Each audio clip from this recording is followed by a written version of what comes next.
Students, मैं स्वागत करता हूं आप सभी को आज के नए वीडियो में। आज का जो मैं नया वीडियो आपके लिए लाया हूं, इसमें सेंटेंस का ही अगला टॉपिक यानी दूसरा सेंटेंस को लेकर गया हूं, जिसके बारे में हम लोग बारीकी से जानेंगे। इसके पहले भी मैं सेंटेंस पर आपको वीडियो दे चुका हूं। यदि आप उसको नहीं देखे होंगे तो मेरे चैनल को विजिट करके उसको देख लें, एक एक करके देख लें, बाई बाई करके देख लें।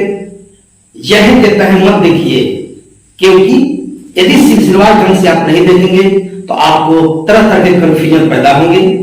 इसलिए आपसे रिक्वेस्ट है कि जो मैंने प्रूफ का वीडियो दिया हूं उसको बाई एंड बाई करके आप जरूर वॉच कीजिए।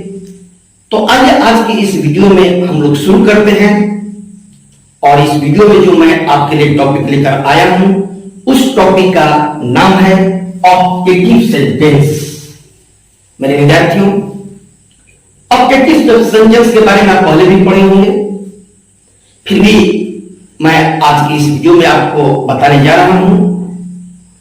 ऑब्जेक्टिव सेंटेंस को हम लोग हिंदी में इच्छा सूचक वाक्य कहते हैं। इसमें वक्ता अपनी इच्छा व्यक्त करता है। वक्ता यानी बोलने वाला अपनी इच्छा व्यक्त करता है। तो सबसे पहले इसके परिभाषा पर यदि हम विचार करें, इसके डिफिनेशन पर यदि हम विचार करें, तो a sentence that denotes blessing, wish, pray और curse is called an objective sentence. यदि इसका परिभाषा हम हिंदी में देखते हैं तो लिख सकते हैं, जिस वाक्य से आशीर्वाद, शुभकामना, प्रार्थना या अभिशाप व्यक्त होता है उसे इच्छा सूचक वाक्य कहते हैं। देखने जो बात है, समझने जो बात है, इसमें आशीर्वाद, शुभकामना, प्रार्थना और अभिशाप बहुत सारे शब्द हैं। एक एक के अर्थ हम समझें उदाहरण के साथ। तो सबसे पहले हम उदाहरण देते हैं। पहला उदाहरण, मे यू लिव लॉन्ग, आप चिरंजीवी हो या आप दीर्घायु हो। इस सेंटेंस में ब्लेसिंग है, यानी कोई आशीर्वाद दे रहा है। दूसरा उदाहरण है, मे आवर प्रेसिडेंट लिव लॉन्ग, हमारे राष्ट्रपति चिरंजीवी हो। क्योंकि राष्ट्रपति को हम आशीर्वाद नहीं दे सकते हैं, राष्ट्रपति को शुभकामना ही दिया जाता है, इसलिए मे आवर प्रेसिडेंट लिव लॉन्ग, हमारे राष्ट्रपति चिरंजीवी हो। यहां विश कर रहे हैं हम लोग। तीसरा उदाहरण है, may God bless you with a son, भगवान आपको पुत्र रत्न दे। यहां हम लोग प्रार्थना कर रहे हैं, भगवान से प्रार्थना कर रहे हैं, यानी यहां प्रेम का भाव निकल रहा है। अगला उदाहरण है, मे योर सन डाई सून, तुम्हारा पुत्र शीघ्र मरे। यानी इस वाक्य का भाव है या कर्स दे रहे हैं, यानी अभिशाप दे रहे हैं, किसी को श्रापित कर रहे हैं, बददुआ दे रहे हैं, यानी इसका सेंस होता है कर्स। मेरे विद्यार्थियों, बारीकी से समझना यह है कि मे का प्रयोग इंट्रोगेटिव सेंटेंस में भी होता है और ऑब्जेक्टिव सेंटेंस में भी होता है। ध्यान से इसको समझना है कि मे का प्रयोग ऑब्जेक्टिव में भी होता है और इंट्रोगेटिव सेंटेंस में भी होता है। यदि जब हम मे का प्रयोग इंट्रोगेटिव सेंटेंस में करते हैं तो वहां इसका तात्पर्य हो जाता है सपना। जैसे मे आई टेक योर बुक। ध्यान रहे, यदि इंट्रोगेटिव में इसका प्रयोग करते हैं तो इस वाक्य के अंत में क्वेश्चन का चिन्ह अवश्य होना चाहिए। यदि क्वेश्चन का चिन्ह नहीं है तो इंट्रोगेटिव सेंटेंस हम नहीं मान सकते हैं। ऑब्जेक्टिव सेंटेंस भी इसको करते हैं तो बहुत सारे उदाहरण के सामने हैं। इस वाक्य के अंत में साइन ऑफ एक्सक्लेमेशन का चिन्ह है। जैसे यहीं पर एक और हम दे देता हूं ऑब्जेक्टिव सेंटेंस का उदाहरण, जैसे may you get success in the examination.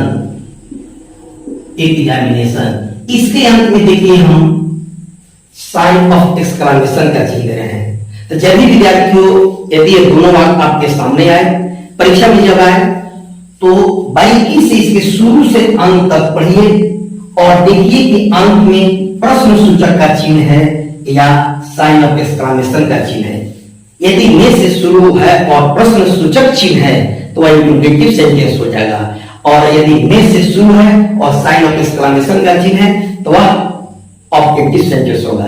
ध्यान रहे, ऑब्जेक्टिव सेंटेंस प्रायः में से प्रारंभ होता है, लेकिन यह कोई जरूरी नहीं है कि केवल में से ही प्रारंभ होता है। कुछ ऐसे भी ऑब्जेक्टिव सेंटेंस हैं जो में से प्रारंभ नहीं होते हैं।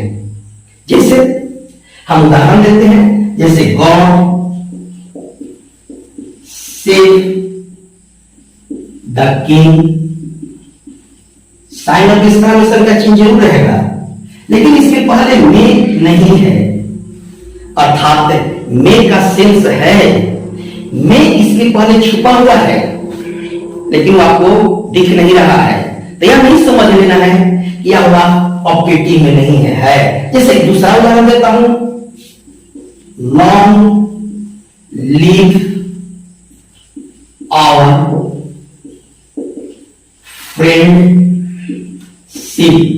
साइन ऑफ एक्सक्लेमेशन का चिन्ह यहां भी में नहीं है, फिर भी यह वाक्य ऑब्जेक्टिव सेंटेंस में है।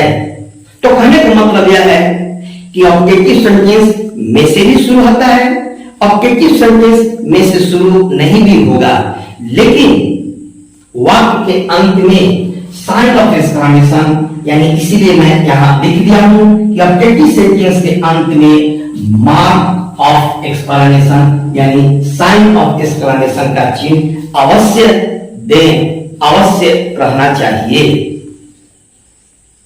मेरे विद्यार्थियों, ऑब्जेक्टिव सेंटेंस का बहुत सारा प्रयोग होता है। जब आगे के ग्रामर में आप पढ़ेंगे तो और भी चीज इसमें मिलेंगे। आज मैं इस वीडियो में केवल यही समझाने के लिए प्रयास कर रहा हूं कि ऑब्जेक्टिव सेंटेंस है क्या। आप उदाहरण के साथ देख लिए, वाक्य में से भी शुरू हुआ, वाक्य में से शुरू नहीं भी हुआ, यानी इसके पहले भी में छिपा हुआ है, में का सेंस निकलता है।